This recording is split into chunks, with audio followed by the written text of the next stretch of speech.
Okay, move right along from that, right? So Barack Obama went over there to let me put some respect. Former President Barack Hussein Obama, aka Barry Sortero, went over there to Michelle and her brother's podcast. Michelle and Craig. Now, when you look at Michelle and Craig, they look just like each other, and it throws me. I don't like. I know it's so messed up to say, but it like when you see a father and daughter that look alike, or a mother and son, or brother and sister, just be like, oh wow, like, oh okay, But anyway, nonetheless, he went over there to that boring ass podcast because I don't know why Michelle got a podcast. I just like don't nobody really care, but nonetheless, and first they talked about the divorce rumors, right? And Barack kind of like he hugs Michelle and he kisses her, but it just the whole energy gave this to me, right? I don't believe that Barack and Michelle will ever get a divorce, but I do not believe that they live together. I believe that they're absolutely separated and live separate lives. For everything that Michelle Obama has done, and she's a very intelligent woman, this, that, and the third, I do believe that she harbors resentment to Barack, against Barack, because she wanted to have a career and she wanted to do her thing, and she basically had to sacrifice herself so he could become president, right? So I believe that's where the resentment is, and maybe she feel like it's her time now to shine. I don't know. I just feel like she really didn't want them kids like that. She really didn't even want to like marry him like that. Like Michelle did Barack a favor by marrying him. Let's be clear, okay? Because Barack's first love is a Japanese woman. I don't know if y'all know that. Do your research. He asked a Japanese woman to marry him first, and she didn't marry him because she knew he wanted to be president one day, and she said you cannot get in the White House with a Japanese wife. So then they broke up, and then time went on, and then he ended up working at the same law firm as Michelle, and then he looked at her and said, "You black? This is perfect." But their marriage always gave arranged to me. Thought she was white. Nah, she was Japanese. Or she might have been like half white, half Japanese. But anyway, you get my point. So, oh yeah. That's not his first love. So let's go to, man, what got everybody in a tiff. Obama talking about your boys need to be around gay men. Let's just play what he actually said. And let's go there. Is not just exposure to one guy, one dad. No matter how good the dad is, he can't be everything. He can't be everything. And then that boy may need somebody to give the boy some perspective on the dad. Yeah, right? Yeah. One of the most valuable things I learned as a guy was I had a gay professor in college at a time when openly gay folks still weren't out of line, who became one of my favorite professors and was a great guy and would call me out when I started saying stuff that was ignorant. You need that to show empathy and kindness. And by the way, you need that person in your friend group, so that if you then have a boy who's gay or non-binary or what have you, they have somebody that they can go, okay, I'm not alone in this. Yeah. Right. So. All right. So let's see. Do I want to play any other clips? Let's see. This nigga Obama, bro. Who you lay in bed with does not determine whether or not you can be a good role model. Obama never said that to me. All right. That's what you call. Okay, so let's get into this, right? He said, and let me make sure I exit out of that so that don't play while we. All right, there we go. All right. So Obama said that boys need gay figures in their life, not just the dad. First off, I don't know why certain people are so like determined to discount the dad. Let's start there. Like, no, we need fathers in their sons' lives. We need fathers in their child's lives. Period.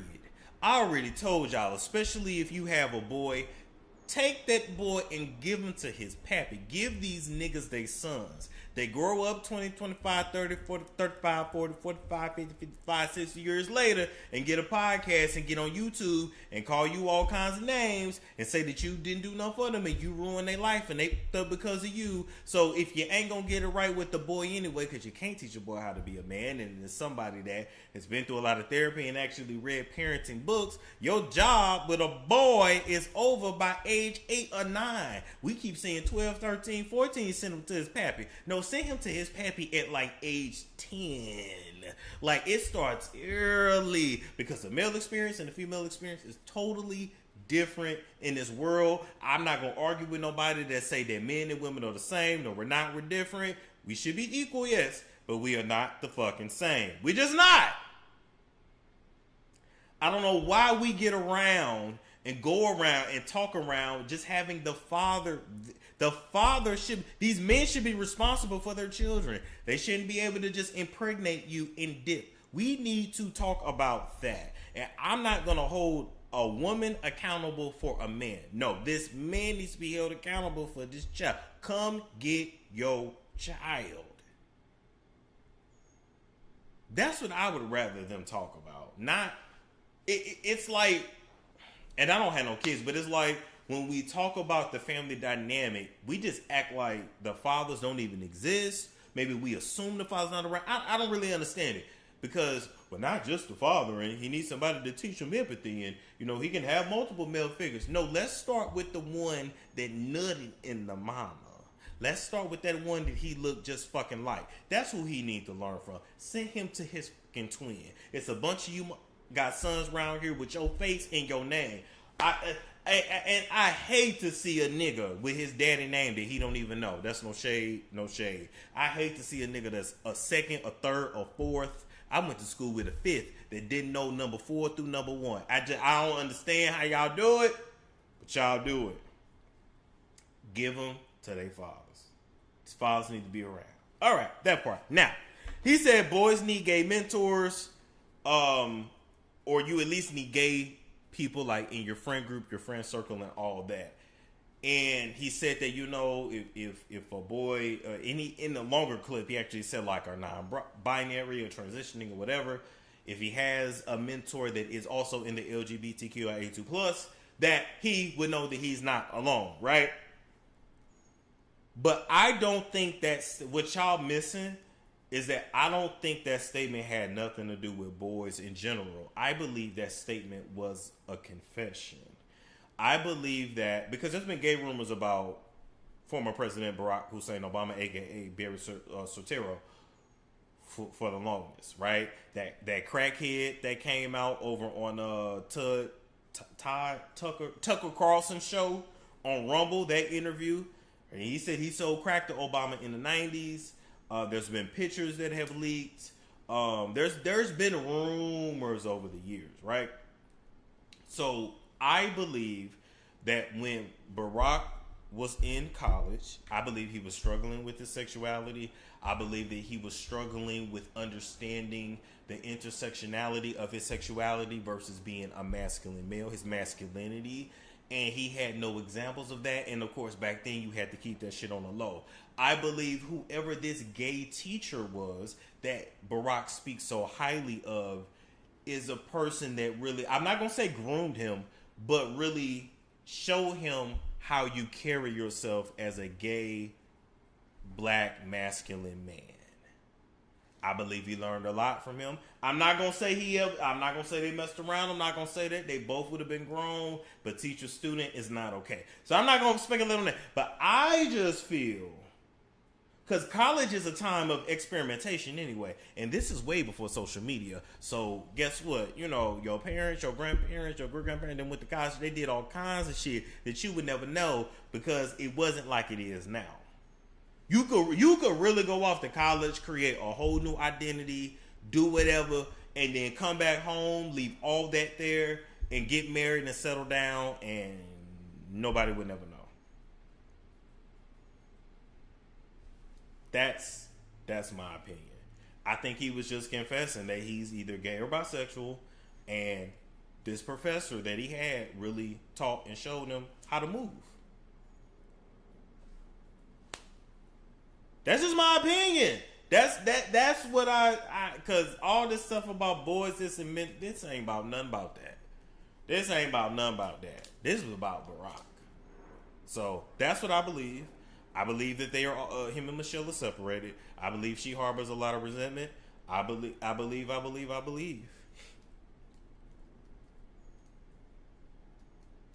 And another thing too, while we at it, which one is it? Is it Malia or Sasha that don't want to use the Obama name no more? And they say they don't want to benefit from nepotism, and they ain't gonna use the name.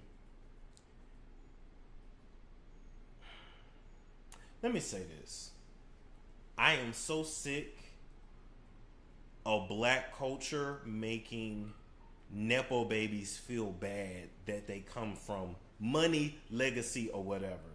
I can't stand kids that grow up in privilege and then want to act like they didn't. You better use all that fucking privilege. Because if Barack Obama was my daddy, my name would be Obama. It would be, if I'd probably be Barack Obama Jr. I would use that shit. You listen, we all get different crosses to bear and privileges in life. You better use that shit. We the only people that don't use our own privilege. That's so stupid. Your daddy worked hard and your mama worked hard to sacrifice all that for you to, I'm just Malia. Bitch, what? You Malia Obama. And you look just like that nigga. Please stop. You got a real long face. Ain't that the one with the long face? They all want to act like they from the ghetto. They all want to act like they're poor. It's like, I don't know if popular culture romanticizes poverty. Actually, hip hop romanticizes poverty. So maybe it is popular culture. Like, they think that shit's cute, but nobody that actually grew up in poverty wanted to grow up in poverty. Nobody. Anyway, I'm moving right along from that, okay? It's a storm show. Ay, it's a storm show.